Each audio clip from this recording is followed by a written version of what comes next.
darle sacrificio a Jehová tu Dios, que es tu presencia, Dios todopoderoso, que al manifestarse Dios sublime. tengo que cantar. Te bendecimos, Señor. Es que soy tan pequeña, Oh, que aleluya. al tu tocar me siento. Te bendecimos, Padre. Adóralo, adóralo en esta hora. Abre tus labios. Abre tus labios y Tu bendícelo. presencia no hay aquí en la tierra con quien comparar. Oh, santo, santo, santo. No te puedo mirar, ni te puedo tocar. No ha llegado el momento. Y hay veces en mi En Dios puedes descansar. veo que ya tú no estás. En su presencia puedes descansar. Y te siento. En su presencia se olvida todo dolor, Y cuando toda angustia, me tocas, con toda tu desesperación. Santo Espíritu, yo Por eso canto conéctate y en esta hora. tiemblo. Y cuando me tocas, Con su Santo Espíritu, yo lo canto y tiemblo. te bendecimos, Señor, en este día. No te puedo Levanta tus manos. mirar, Glorifícalo. ni te puedo tocar. Oh, aleluya. Llegado el momento. No ha llegado ese momento, Y hay Dios. veces en mi afán, Pero un día te veremos cara a veo que cara, ya tú no Dios. estás, pero vuelvo y te siento. Prepáranos para ese momento. Y cuando Ayúdanos a serte fieles. con tu Santo Enséñanos, Dios Espíritu, mío, yo hasta lo llegar a la canto y estatura del varón perfecto. tiemblo. Habla con Dios. Y cuando Oh, me te bendecimos, tocas, Padre Celestial. con tu Santo Espíritu, yo lo canto Gracias, y Dios mío. tiemblo. ¿Qué hay en tu Oh, aleluya. interior? ¿Qué sientes por mí? No sé cómo me amas. Bendito es tu nombre para siempre. Qué misterio existe. Si hay algo que tienes que decirle a Dios, mi dura prueba este es el momento preciso para hacerlo. conviertes en calma. A veces venimos con cosas en nuestra vida. Yo sé que a tu presencia Hay toda la culpabilidades en tierra nuestro tiembla, corazón. y también tiembla mi alma. Y esas culpas no nos dejan avanzar, no nos dejan adorar con Pero libertad. que tiene tu espíritu. Habla con tu Y Padre en esta cuando hora. me toca, me Hay un da mediador esperanza. Que derramó su sangre un No día en te la cruz del Calvario. puedo mirar, Y que a través de esa sangre somos limpios, somos justificados por esa virtud, por ese regalo, por esa gracia. Levanta tus manos y adóralo. Porque cuando no merecíamos nada, cuando estábamos condenados, Él vino, dejó su posición de Dios y se humilló hasta lo sumo. Oh, aleluya. Para que tú y yo pudiéramos estar en esta mañana levantando manos delante de Él. Glorifícalo, aleluya. Gracias, Señor. Dale gracias a tu Dios. Dale gracias a Dios. Él es bendito, Él es precioso. Wow. Hay tantas cosas por agradecerle al Señor. Y una de ellas es el sacrificio en la cruz del Calvario. Saluda a la persona que está a tu lado. Ves conmigo rápidamente al Evangelio de Juan.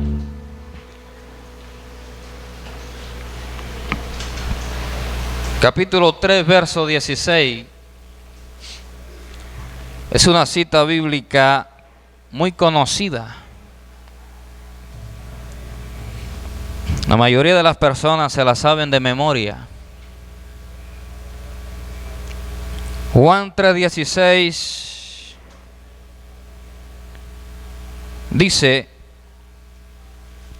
porque de tal manera amó Dios al mundo, que ha dado a su Hijo unigénito, diga conmigo, unigénito, para que todo aquel que en Él cree no se pierda, mas tenga vida eterna. Vamos a repetir esa cita bíblica. Dice: porque de tal manera amó Dios al mundo, que ha dado a su Hijo unigénito, para que todo aquel que en Él cree no se pierda, mas tenga vida eterna. ¿Cuántos puede saludar a la persona que está a su lado y decirle: wow, qué maravillosa palabra?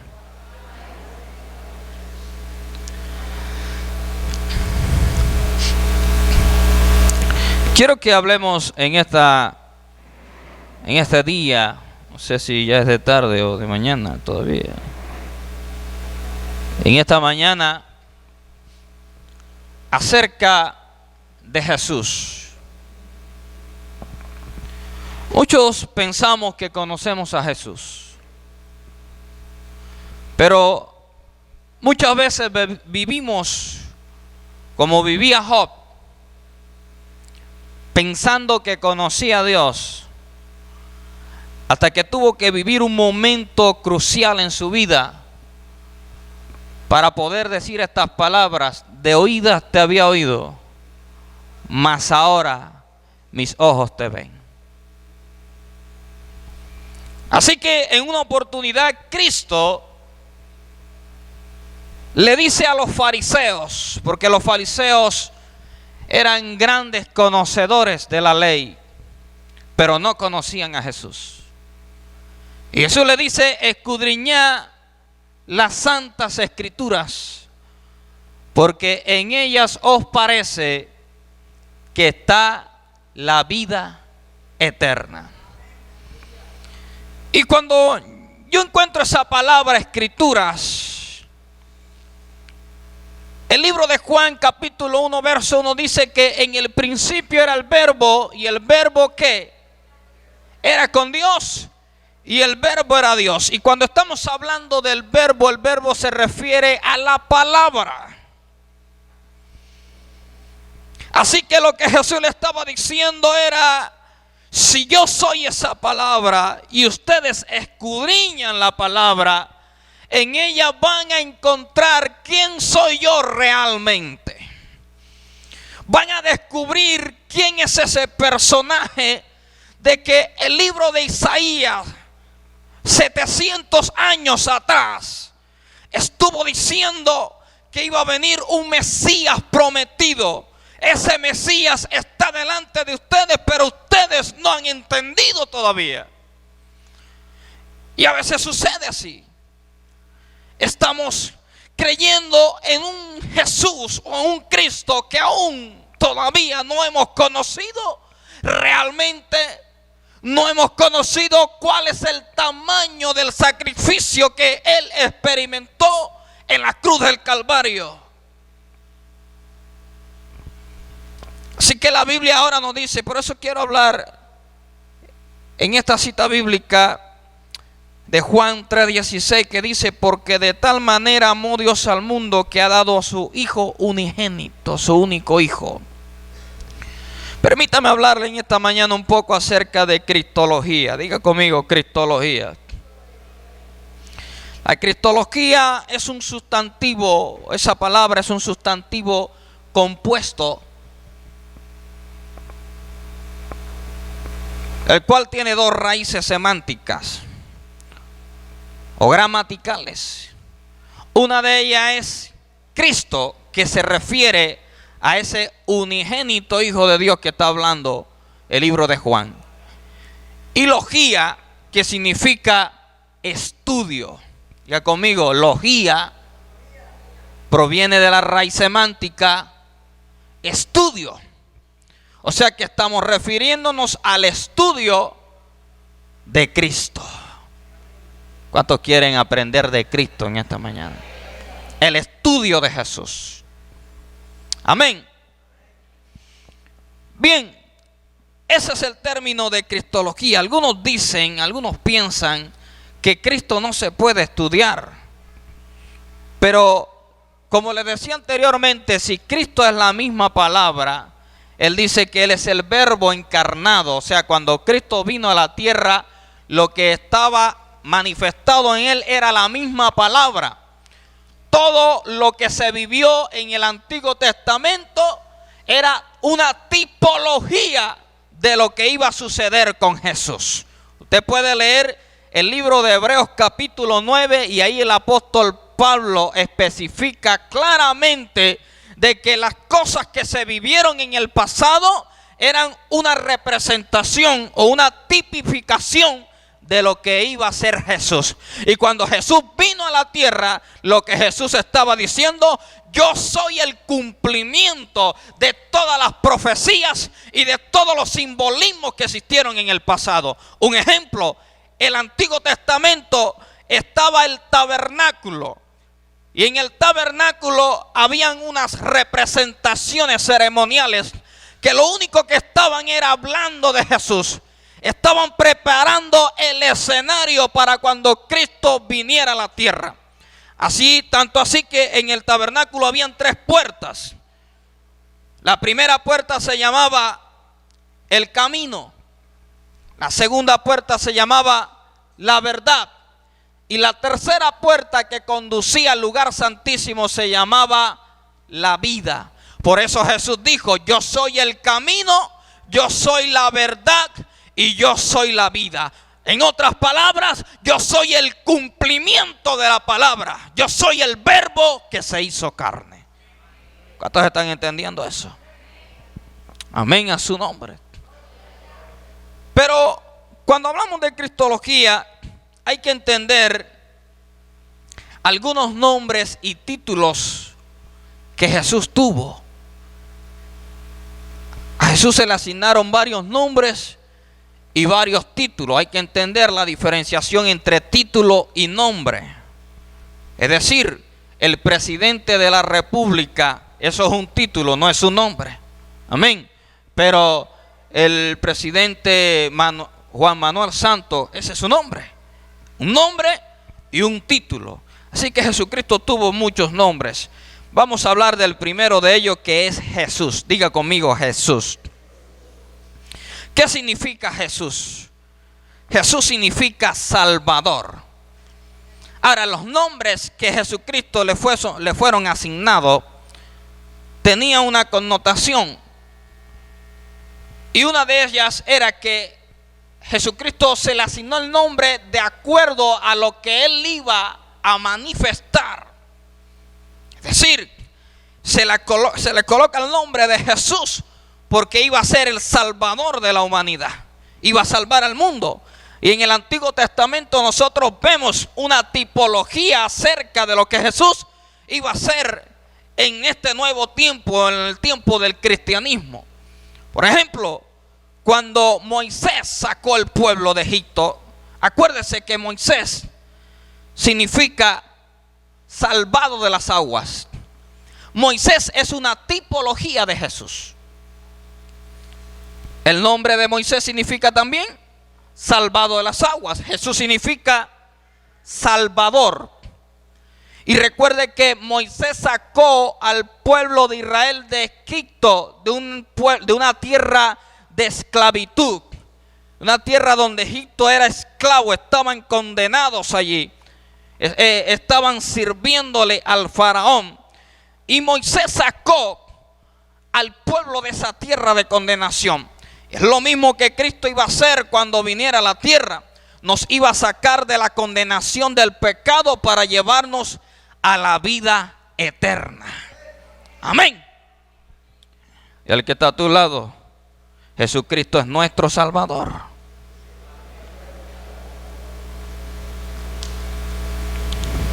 Ahora bien, debe entender algo. Jesús era el nombre terrenal que se le fue asignado. Es decir, todos conocían al maestro como Jesús, porque ese era su nombre terrenal. Pero Jesucristo tenía un nombre que lo vamos a ver más adelante, que era su nombre divino. Por eso cuando Cristo le pregunta a los discípulos, Jesucristo le dice a Pedro: bienaventurado Pedro, porque no te lo reveló carne ni sangre. Diga conmigo, Jesús tenía un nombre terrenal. En la cuadra conocían a Jesús, era con ese nombre, Jesús. Y usted ve que a la gente, a cualquiera le pueden poner Jesús, pero a nadie le colocan Cristo, porque Cristo era el nombre divino de Jesús.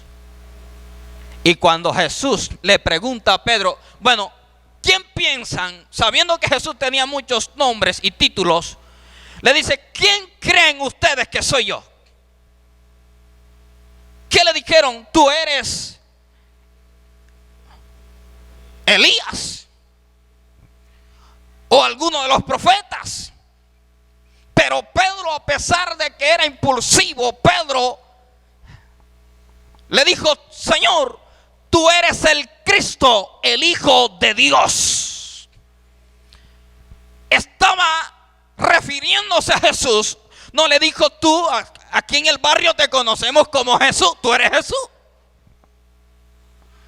Lo que le estaba diciendo era: tú eres el Hijo de Dios. Cuando le dijo: tú eres el Cristo, ¿sabe qué significa Cristo?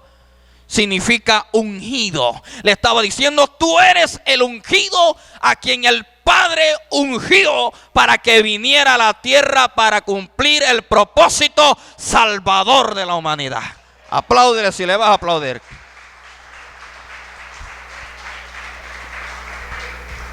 Tú eres el Cristo. Ese era el nombre divino de Jesús. ¿Ustedes están entendiendo o aprendiendo en esta mañana?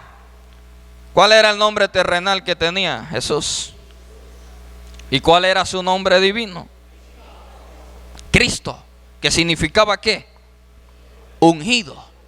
Ahora, ¿a quiénes ungían en el pasado? Si Cristo era el ungido, ¿quién lo había ungido? ¿Y cómo qué lo habían ungido? En el pasado se ungía a los profetas. En el pasado se ungía a los reyes. En el pasado se ungía a los sacerdotes. ¿Aló? ¿A quiénes se ungían en el pasado?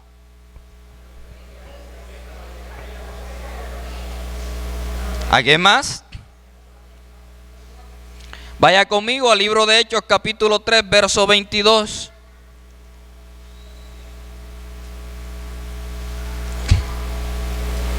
Hechos 3, 22.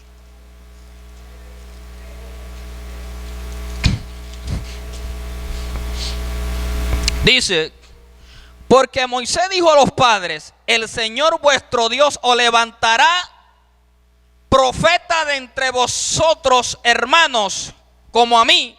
A él oiréis en todas las cosas que os hable. ¿De quién está hablando Moisés allí? De Cristo. Pero está diciendo: él levantará ¿qué? Profeta. O sea que Cristo fue ungido como profeta. Jesucristo también tuvo ese título o tuvo esa misión profética cuando vino a la tierra a anunciar el evangelio de Cristo, del Padre, a mostrar al Padre a la tierra. Y no solamente cuando nosotros vemos en la antigüedad que los profetas eran ungidos. Recuerde que le estoy diciendo una tipología. Una tipología es una representación de Cristo. Diga conmigo, una tipología es una representación de Cristo. Así que cuando un profeta era ungido en el pasado, lo que realmente estaba era hablando de Jesús. Por eso es que la Biblia es cristocéntrica. Todo gira en base a Cristo Jesús. Amén. Pero ¿quiénes más eran ungidos en el pasado? Los sacerdotes. Hebreos capítulo 4, verso 14. Hebreos 4,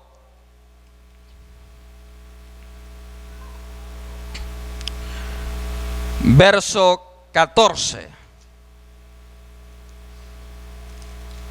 Dice: por tanto, teniendo un gran sumo sacerdote que traspasó los cielos, Jesús el Hijo de Dios, retengamos nuestra profesión. ¿De quién está hablando ahí? Del sumo sacerdote. Ahora, ¿qué significa sacerdote? Sacerdote significa creador de puentes. Es una palabra hebrea, gloria a Dios, ojalá llueva. Sacerdote significa creador de puente. ¿Qué hacía el sacerdote? El sacerdote lo que hacía era comunicar a Dios con los hombres y llevar las peticiones de los hombres a Dios. Era un puente con doble sentido. No era un puente con una dirección unilateral, sino con doble sentido, que llevaba las peticiones del pueblo. Recuerden cuando Moisés estaba en el monte Sinaí, el pueblo no quería hablar con Dios porque tenían miedo, porque el monte temblaba y salían truenos y centellas, así como estaba tronando ahorita, y salían así, y el pueblo estaba, imagínense ustedes, en medio de un gran desierto, tronando, saliendo truenos, centellas. El pueblo no quería hablar con Dios. Entonces Moisés tuvo que cumplir esa tarea de hacer un puente entre ellos y Dios.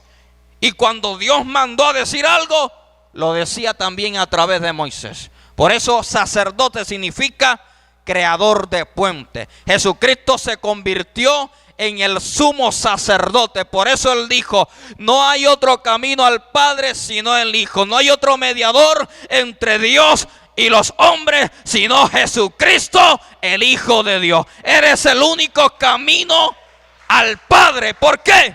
Porque Él es nuestro sumo sacerdote. A su nombre. Cristo es nuestro sumo sacerdote. ¿A quiénes tenemos que ir cuando el apóstol Pablo dice: si alguno ha pecado, abogado tenemos para con Dios el Padre? ¿En quién somos justificados nosotros? El pastor Nerio ha estado hablando acerca de la justificación.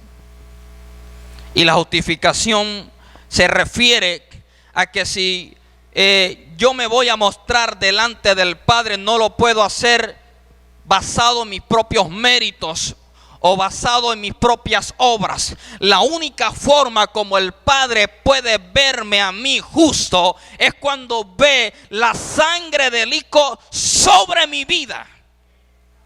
Por eso las vestiduras de las que él hablaba cuando el hombre pecó, dice la Biblia que Dios sacrificó animales y los cubrió de estas vestiduras. Lo que se está refiriendo es que la única forma como yo puedo ser justificado no es por mi posición ni por cuán yo educado sea, sino que la sangre del Hijo de Dios es la que me justifica delante de la presencia del Señor. ¿Por qué? Porque Dios es santo. La Biblia dice que es 3 veces santo. Y no hay quien haya visto a Dios que no muera.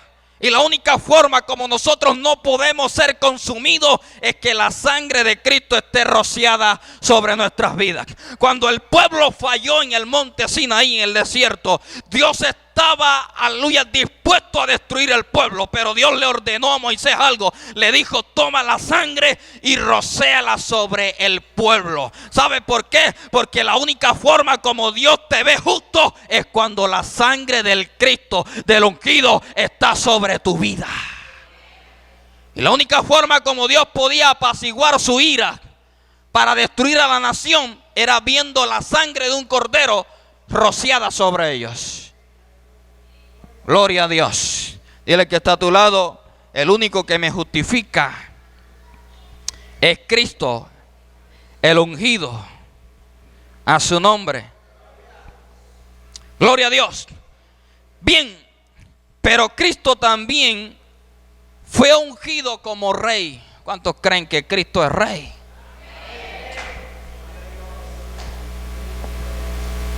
La Biblia dice, y usted ve la genealogía de Jesús en el libro de Mateo, capítulo 1. Dice que Jesús vino de la genealogía de los príncipes de Israel, de los reyes de Israel, de la genealogía de David.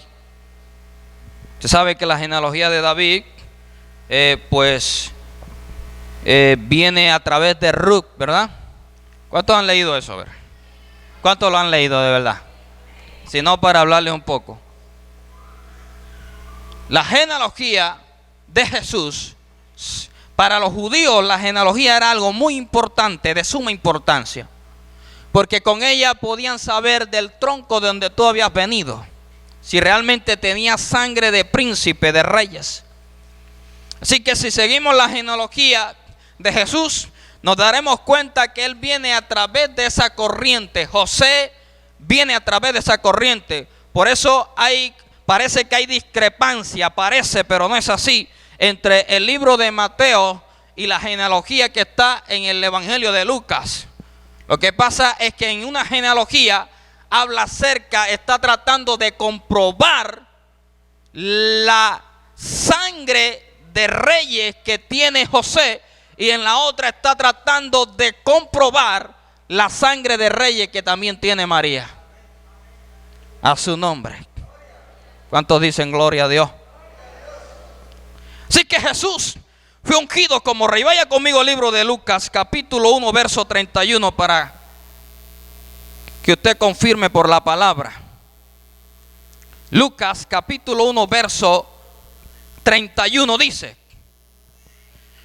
la Biblia: y ahora concebirás en tu vientre y darás a luz un hijo y llamarás su nombre Jesús.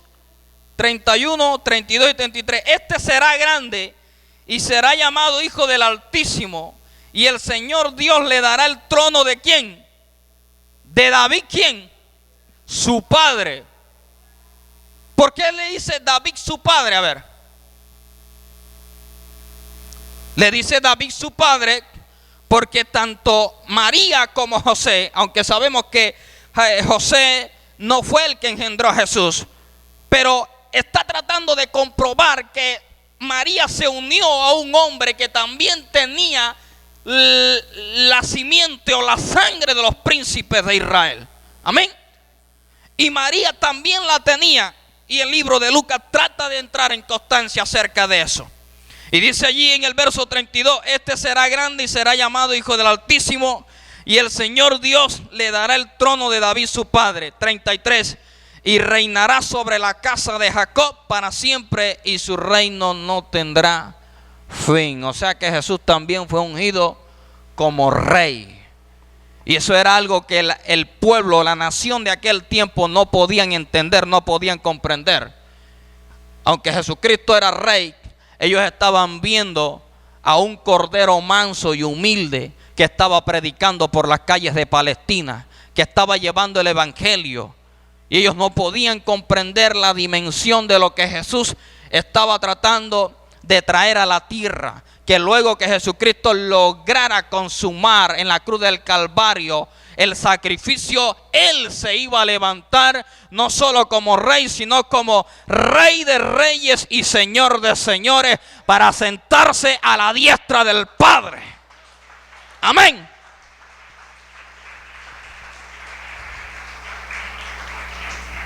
Ese es Jesús. Pregúntale que está a tu lado: ¿qué significa Jesús?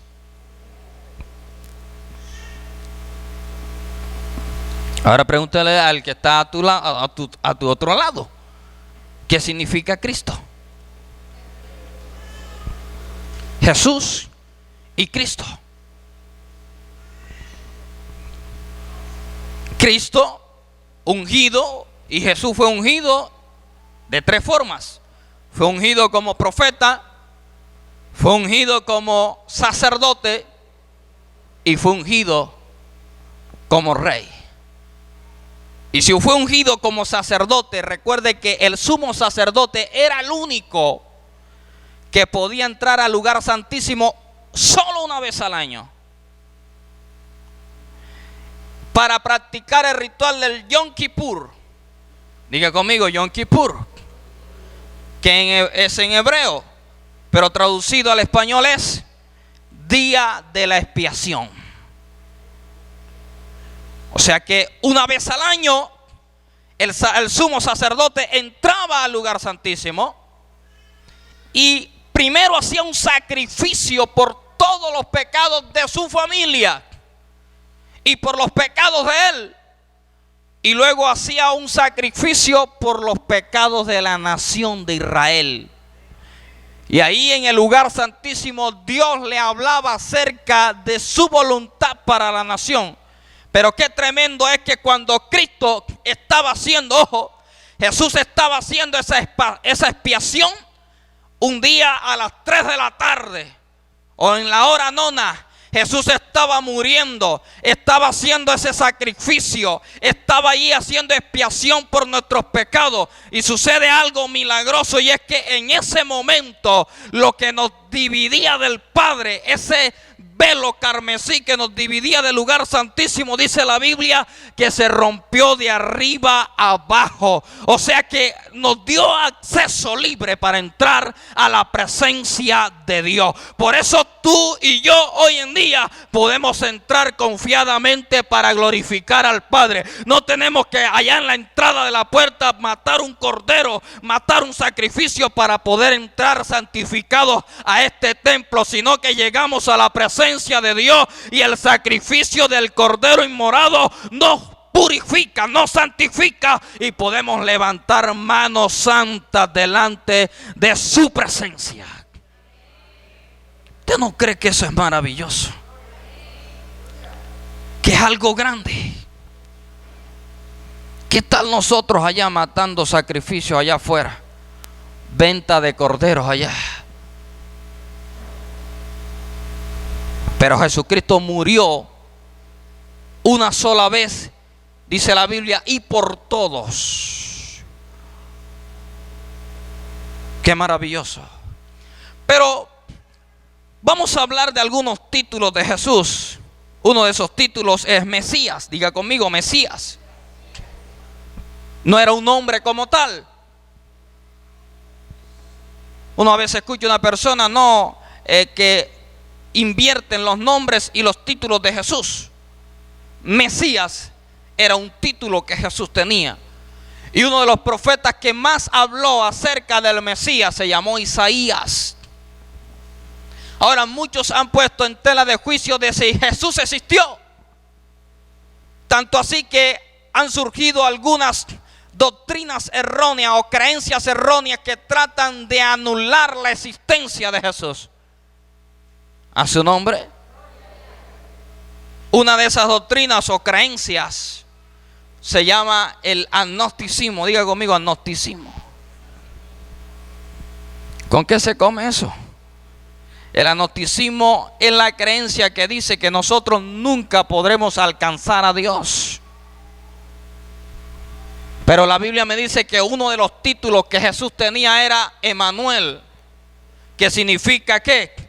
Dios con nosotros. O sea que Dios siempre ha querido estar cerca de la humanidad. Dios no es un Dios inaccesible, Dios no es un Dios inalcanzable. Y estas creencias tratan de anular de que nosotros podemos alcanzar a Dios.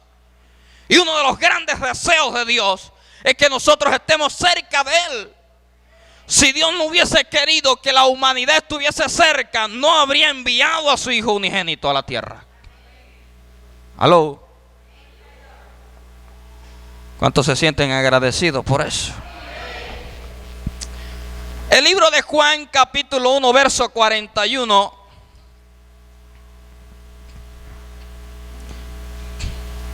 Dice, le dijo la mujer, sé que ha de venir ¿qué?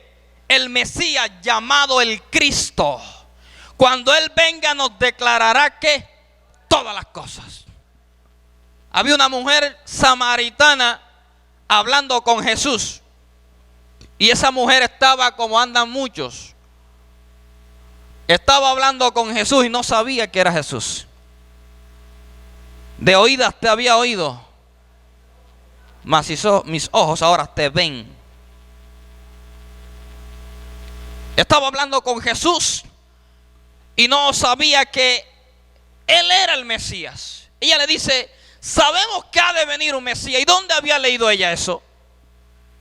Los samaritanos, recuerden que se trataban del mismo pueblo de Israel, pero que en el año 300 antes de Cristo, este pueblo se mezcló con otros pueblos.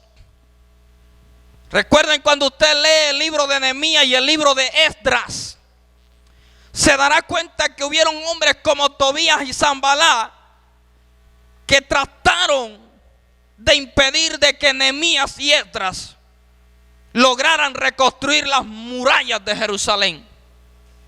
Porque los samaritanos tenían celo, tenían envidia de que si Jerusalén era reconstruida nuevamente, Samaria iba a perder la hegemonía política que hasta ese momento tenía todavía. Por eso ellos tenían la ley también, conocían la ley, conocían el libro de Isaías. Y quiero decirle esto y abra bien sus oídos. Uno de los aspectos que me comprueba de que Jesús existió, porque como le digo, han existido creencias erróneas que tratan de negar a Jesús. Una de ellas es el agnosticismo, otra es el panteísmo, otra el teísmo y el ateísmo. Actualmente vive un hombre que se le llama el padre de la física cuántica. ¿Cómo es su nombre? Bueno, él está en silla de ruedas. Él asevera, él dice que Dios no es real, Dios no existe. Este hombre a los 21 años ya manejaba la física cuántica. Y dice que un día por las escaleras de la universidad era un hombre inteligentísimo, o es un hombre inteligentísimo. Caminando por las escaleras de la universidad cayó. Los profesores pensaron que era de pronto un desmayo por estudiar tanto, y el desmayo se convirtió en una enfermedad cerebral que lo tiene en una silla de ruedas. Y a pesar de eso, ha escrito libros acerca de la física cuántica, que ha sido el hombre el único que ha explicado la fuerza, el magnetismo que tienen los puntos negros que están allá en el universo. Y como él sabe, o físicamente ha descubierto que esos puntos negros tienen una fuerza tan grande, un magnetismo tan grande, dicen que dentro de ellos no hay tiempo. Por eso ellos dicen, si la Biblia dice que en el principio creó Dios los cielos y la tierra, ¿cuál principio? Si no existe principio. Por eso él dice abiertamente, no hay Dios. Y está ahí parapléjico en una silla, y así dice que Dios no existe. Eso se llama ateísmo. Aló. ¿Cuántos dicen gloria a Dios? ¿Cuántos están aprendiendo en esta mañana? Así que una de las cosas que a mí me comprueba que Jesús existió,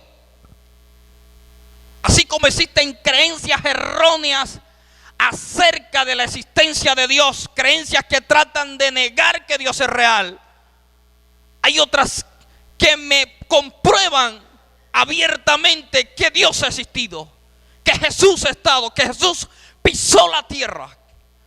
Y una de ellas es el libro de Isaías. Ya conmigo, el libro de Isaías. Hay un lugar en el Medio Oriente que se llama el Mar Muerto. Y en el Mar Muerto, en el año 70 después de Cristo, cuando Roma destruye totalmente a Jerusalén por el general Tito, destruyó a Roma, a Jerusalén totalmente, hubieron pueblos que salieron huyendo. Y entre ellos eran judíos ortodoxos. ¿Qué son los judíos ortodoxos? Los judíos ortodoxos son judíos aferrados a la ley. Y estos judíos formaron una pequeña población a las orillas del Mar Muerto. Se le llamó la cultura esenia. Y estos esenios guardaron muchos rollos, guardaron muchos pergaminos de escritos sagrados. Y posteriormente, en 1943, si mal no estoy, la fecha se las debo, pero hubo un investigador, un científico, un arqueólogo alemán que estaba haciendo estudios arqueológicos en la zona, y un pastor de ovejas que estaba cuidando las ovejas en el desierto, dice que comenzó a tirar piedras en unas cavernas que habían ahí, y dice que tiró una piedra y una de esas piedras sonó ¡pum!, como una vasija que se rompe, y él fue a verla, y cuando vio, eran una cantidad de vasijas, dentro de ellas rollos. Llamaron a este arqueólogo, y este arqueólogo comenzaron a hacer investigaciones, y no solamente era esa caverna, sino que encontraron muchas cavernas en toda esa zona. Porque los pueblos esenios, cuando se vieron amenazados por los pueblos como Roma, ellos escondieron esos rollos sagrados. Y luego, cuando se encuentran, lo más tremendo de esto es que cuando encontraron el rollo, el pergamino del libro de Isaías, y lo compararon con nuestro libro de Isaías, y es exactamente idéntico al libro de Isaías que nosotros tenemos. Y le aplicaron el carbono 14, y cuando le aplicaron el carbono 14, esos rollos de Isaías databan del año 700 antes de Cristo, donde la historia dice que existió el profeta Isaías. O sea que la misma historia está comprobando que Dios es real. Aleluya. La misma historia me habla que Cristo ha existido. Y estos científicos se les estalló la cabeza, porque dijeron: wow, si este libro es de la época de Isaías, lo que nos asombra es cómo sabía Isaías que este hombre iba a venir a la tierra. ¿Aló? La historia está comprobando a Jesús. En el siglo 100, que es cuando se llama la era apostólica, y de esto hemos estado hablando allí en la escuela bíblica, se han encontrado muchas monedas talladas con un hombre cargando una cruz, con un hombre clavado en un madero. Le estoy hablando del año 100 después de Cristo, lo que se llamó la era apostólica. Y era que los cristianos del primer siglo tenían un mecanismo para poder comercializar entre ellos mismos. Tuvieron que crear monedas para poder comercializar, porque el imperio les había cerrado las puertas. El imperio los estaba persiguiendo para matarlo. Y si alguien descubría que usted era cristiano, iba y lo delataba. Así que ellos crearon ese mecanismo para comercializar. Por eso el libro de Apocalipsis, ojo bien, escuche esto por favor, que esto es palabra de Dios. El libro de Apocalipsis tuvo un cumplimiento para el tiempo en que fue escrito, pero también tenía un cumplimiento profético. ¿Aló? Tenía un cumplimiento para ese tiempo, para las iglesias de ese tiempo, pero también tenía un cumplimiento profético.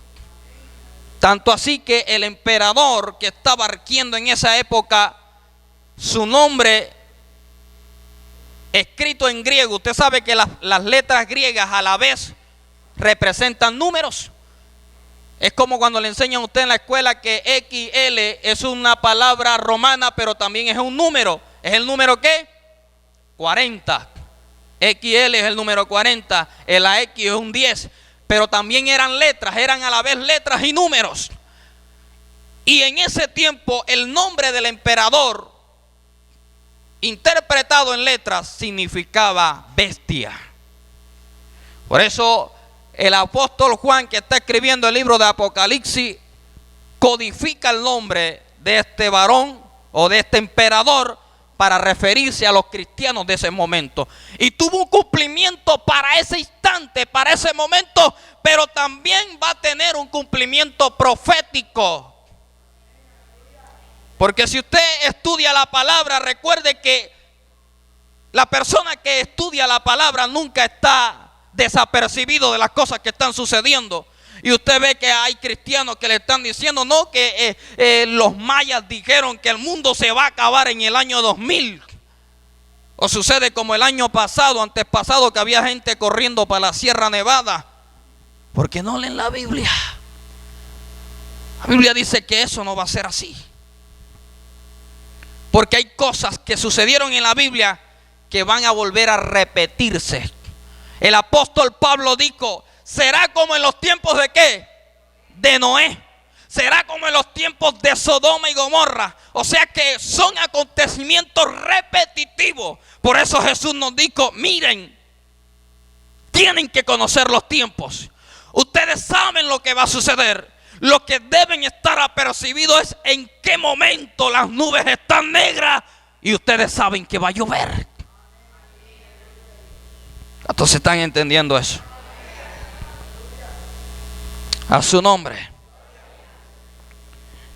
Bien, la historia habla de Jesús, de que Cristo ha existido. Hubo uno de los sacerdotes de aquella época, de aquel tiempo, que dijo, trataron de impedir que el evangelio surgiera. Y este hombre dijo unas palabras muy sabias. Dijo, déjenlos quietos, porque si esto no es de Dios, se van a esparcir como ovejas sin pastor. Pero si es de Dios, ni ustedes ni nadie lo va a poder impedir. Y esa es otra evidencia que me habla de que Cristo es real, de que Dios es real. Porque a pesar de 2000 años donde han existido emperadores crueles en la historia que trataron de erradicar el evangelio, que llegaban a los pueblos y quemaban las Biblias en montaña, a pesar de eso han pasado 2000 años y aquí está el evangelio. Estamos predicando a Jesús. Porque es un Dios real, un Cristo real. Aleluya. Esa es la evidencia más grande. Y si usted estudia, hermano, la misma arqueología, la misma historia está comprobando la existencia de todas estas cosas. Allá en Turquía, donde está el monte Ararat, es donde se ubica el monte Ararat, donde encalló el arca de Noé. Allí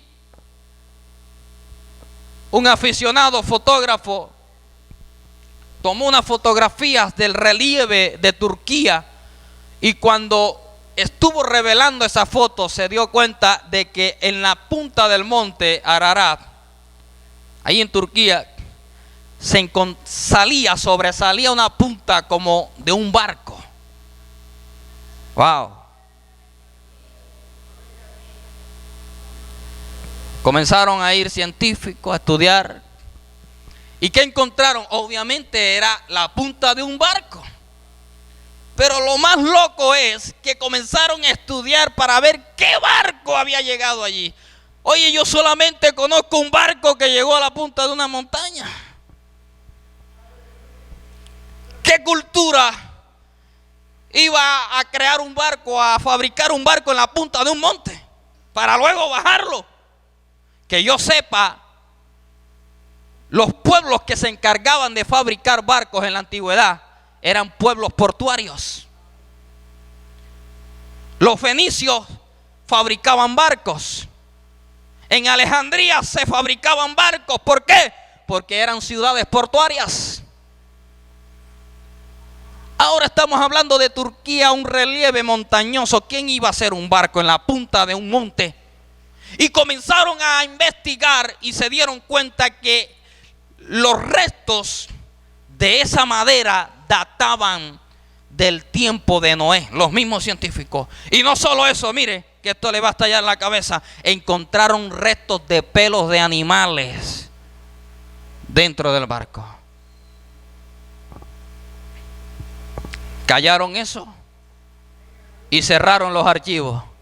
Porque cuando se trata de las cosas de Dios, el diablo trabaja para que esto no salga a la luz. Porque la Biblia dice que el príncipe de este mundo entenebreció el entendimiento de los hombres para que no les resplandezca la luz del evangelio de Cristo. Y él no quiere que los hombres lleguen a la luz. Pero posteriormente, entonces comenzaron a hacer investigaciones científicos de China. Y fue allí donde hubo la primera conferencia. Y esta conferencia dijo que sí, se trataba obviamente del arca de Noé. Ahora, la Biblia dice, si la Biblia a mí me habla de un diluvio, hermanos, ¿cómo se explica usted de que en la Sierra Nevada, en el altiplano cundiboyacense, en la cima de estos montes, se encuentren fósiles de algas y de caracoles y de todas esas cosas? O sea que hubo un diluvio. Es la única explicación que los científicos tienen, que la tierra estuvo debajo del mar un día. Y si todas estas cosas están comprobando la Biblia, la palabra de Dios, y la Biblia dice que Cristo dijo, yo soy el verbo hecho carne. ¿Sabe? Jesucristo fue la consumación de esa palabra. Una de las evidencias más grandes que me habla de que Dios es real es que Cristo caminó sobre esta tierra. ¡Aleluya! Isaías lo habla. Y se ha comprobado que Isaías existió. ¿Por qué vivimos entonces como si Cristo no viviera? ¿Por qué caminamos en la vida como si este personaje fuese algo efímero en la historia? Como si fuese falacias. ¿Por qué caminamos solamente cuando alguien nos dice Cristo es real y batimos las manos? Pero en nuestra vida nos convertimos en ateos prácticos que negamos la veracidad y la existencia de ese Cristo real. A su nombre. Él es real. Y lo más tremendo de esto es que Juan me está diciendo que fue tan grande el amor de Dios que no escatimó entregar a su único hijo. No escatimó entregarlo. Llegar a la condición de hombre y ser humillado más allá, porque dice la Biblia que era maldito todo aquel que moría en un madero. Jesucristo, a pesar de ser 100% Dios y 100% hombre, Jesús nunca hizo uso de su característica como Dios. Escuche esto. Porque la única forma como la humanidad podía ser librada del pecado era que otro hombre viniera y sacara la cara por nosotros. ¿Quién entregó el mundo en el huerto del Edén? Un hombre. ¿Y usted acaso cree que el diablo no sabe de leyes?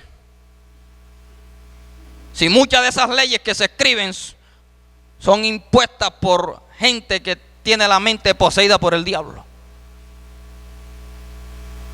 ¿Y usted cree que Dios, el diablo, no sabe de leyes? Le voy a comprobar que sí sabe. El diablo, cuando tentó a Jesús, no enfrentó a Jesús con sus propias palabras. Lo enfrentó con la propia Biblia. Porque el diablo lee Biblia, ¿sabía eso? El diablo es un teólogo tremendo. Si eres el Hijo de Dios, ojo, algo que Jesús no podía tocar era su parte divina. Y Satanás lo tentó porque él sabía, un hombre tiene que salvar al mundo. Este hombre no puede hacer uso de su característica como Dios. En el momento que lo haga, viola ese principio. Él sabe de leyes. Y le dijo, si eres el Hijo de Dios. Él era Dios, pero él no podía hacer uso de ese principio. Porque él sabía que durante esos 33 años tenía que andar como un ser humano sobre la tierra. ¿Aló? ¿No están entendiendo eso? Vamos a hablarle aquí como dice a mis aliados. A ver. Cuando Cristo vino a la tierra, escuche bien. Un hombre en el huerto del Edén le entregó las llaves a Satanás. Le dijo, mira, aquí están. Pero entonces dice la Biblia, en el libro de Génesis capítulo 3 verso 16, inmediatamente Dios le dice, mira, pondré enemistad entre ti y la mujer, y ella te herirá en el calcañar y tú la herirás en la cabeza. ¿Sabe qué significa eso?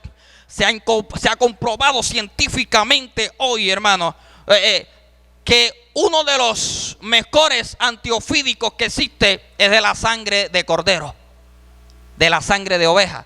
Yo pensaba que el antiofídico lo hacían, le sacaban el veneno a la serpiente y le echaban algunos químicos y lo aplicaban. No, el antiofídico lo hace, le sacan el veneno a la serpiente y se lo inyectan a un animal.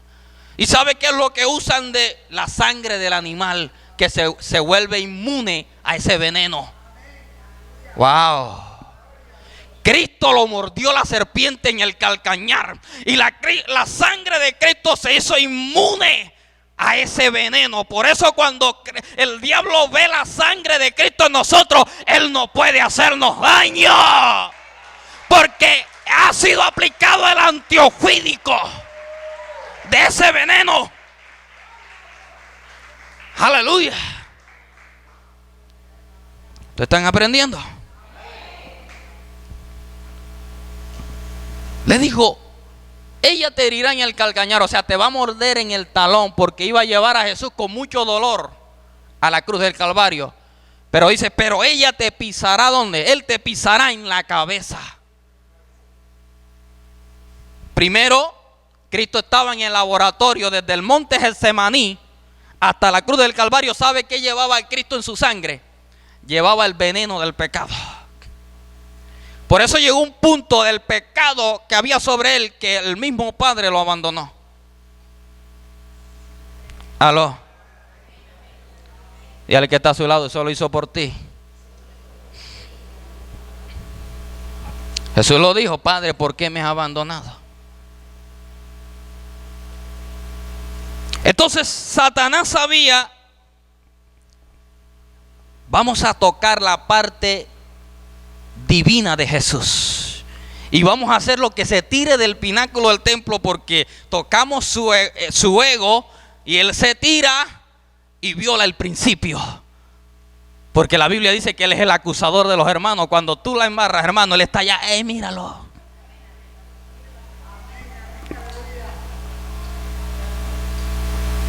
Jesús lo dijo.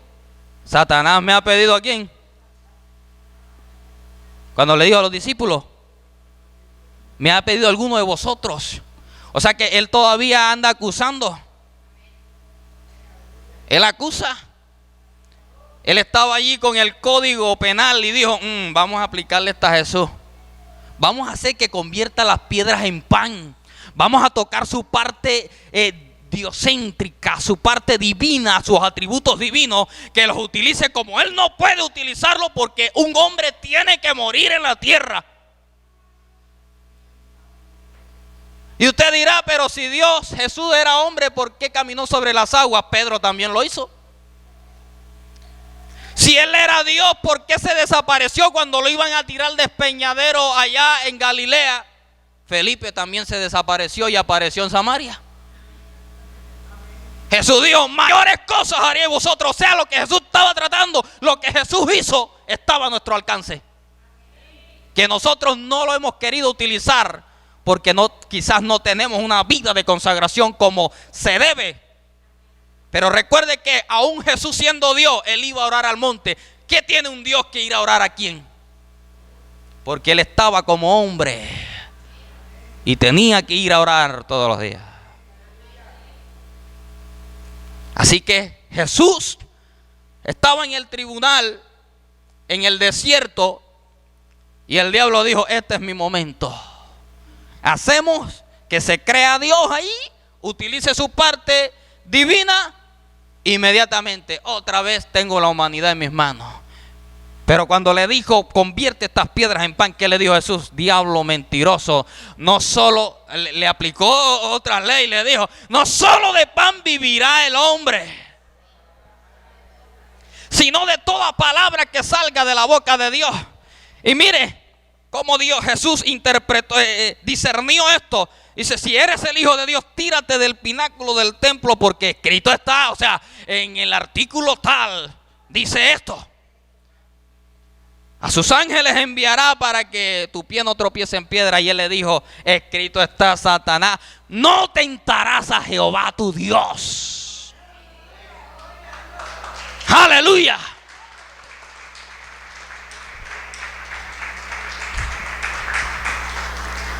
Era un hombre el que tenía que morir. Cristo no hizo uso de esa parte divina. Él lloró en el monte de Sinaí, tenía miedo, tenía tanto miedo que fue 2 veces donde Pedro, Juan y Jacobo a decirle: vayan y oren conmigo. Pero ellos no entendían y se quedaban dormidos. Aló, ya voy a terminar con esto. Finalmente Jesús está en el monte Getsemaní. Y dice la Biblia que Judas lo había vendido por ¿cuánto? 30 monedas de plata. La Biblia dice que su sudor eran como gotas de sangre. Y eso es médicamente comprobado que es así. Usted sabe que la piel tiene 3 capas, ¿verdad? La dermis, la epidermis y la otra se las debo.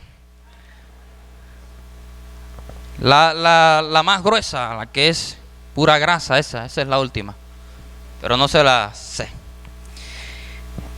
Y dicen los científicos, los médicos, que cuando una persona está experimentando una fuerte tensión o estrés, la presión arterial es tan fuerte que las ramificaciones que hay, usted sabe que nosotros en el cuerpo tenemos venas, arterias, y a medida que va el cuerpo se van ramificando en partes más pequeñitas y terminan en pequeños vasos sanguíneos.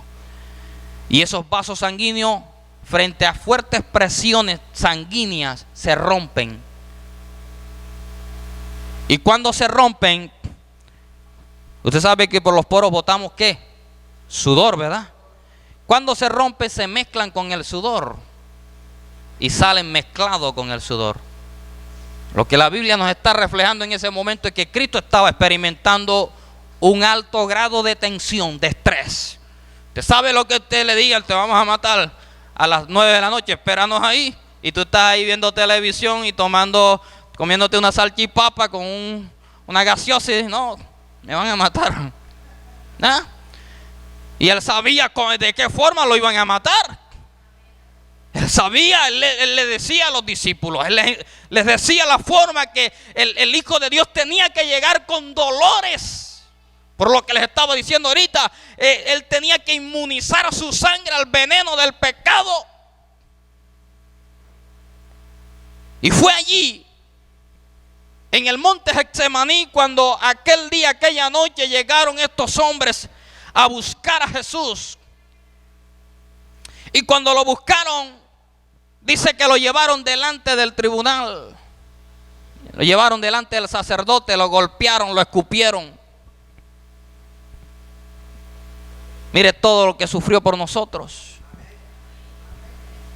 Dice que de tal manera amó Dios al mundo, wow, ¿Qué padre va a entregar a su hijo por el hijo de su vecino?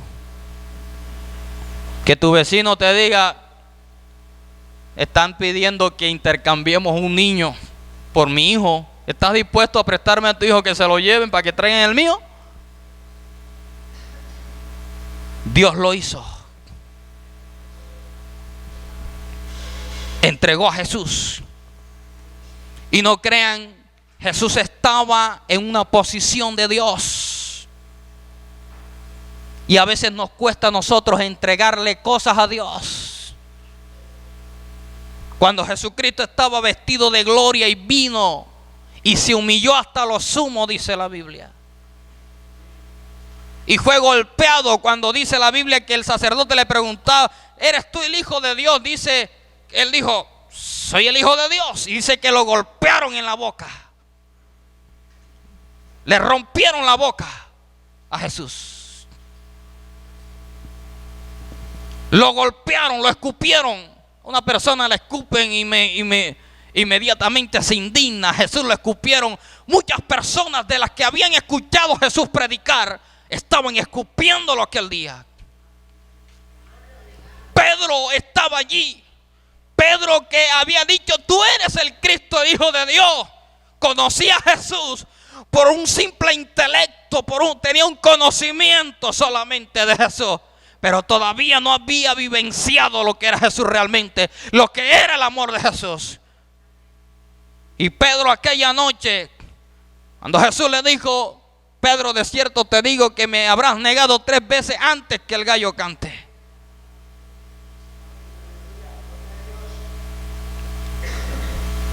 Esos son los ateos prácticos, ¿sabes? ¿Cuántas veces nosotros no hemos negado a Jesús?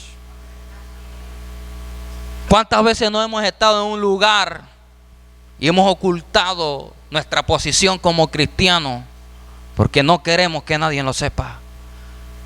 Porque a Pedro le dijeron: tú hablas como uno de ellos. Y él dijo: no, yo no conozco a este hombre.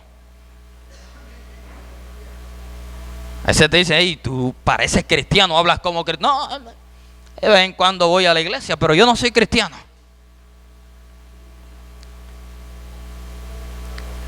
¿Cuántas veces hemos negado a Jesús? Cientos de veces lo hemos hecho. Pero dice la Biblia que lo llevaron a un lugar, al patio del palacio del templo, del palacio de Pilatos. Y dice que ahí le colocaron una corona de espinas. Isaías dice que él era una llaga. Ahora, si Isaías acertó en la fecha que el Mesías iba a venir, ¿cómo no iba a acertar en el término que utiliza, una llaga? ¿Qué significa eso? Que Jesucristo estaba en carne viva. Jesucristo había perdido toda su piel. Y luego fue llevado a la cima del monte Gólgota. Y allí en el monte Gólgota fue clavado en un madero. ¿Por qué sucedió todo esto? Porque dice el libro de Juan: porque de tal manera amó Dios al mundo, que dio a su único Hijo, para que todo aquel que en Él cree no se pierda, mas tenga vida eterna. Hoy nosotros podemos llegar a la presencia de Dios, y solamente la llave es creer. ¿Creer a qué? Creer a que Cristo es nuestro Salvador. Aquí no hay palabras mágicas, no hay misterios. Simplemente Jesús dijo: el que cree en mí será salvo. A veces lo sencillo es tan complicado. Nos cuesta creer en eso, y Satanás te mete un sinnúmero de pensamientos y te dice: ven acá, ¿cómo tú puedes ser salvo? Si tú eres esto, ¿cómo puedes tú ser salvo? Si tú eras esto en el mundo, tú no puedes ser salvo. Pero si nosotros no creemos en esa salvación, o no creemos en que Dios puede perdonarnos, estamos anulando el sacrificio que Cristo hizo en la cruz del Calvario. Tanto así que nos dio un ejemplo.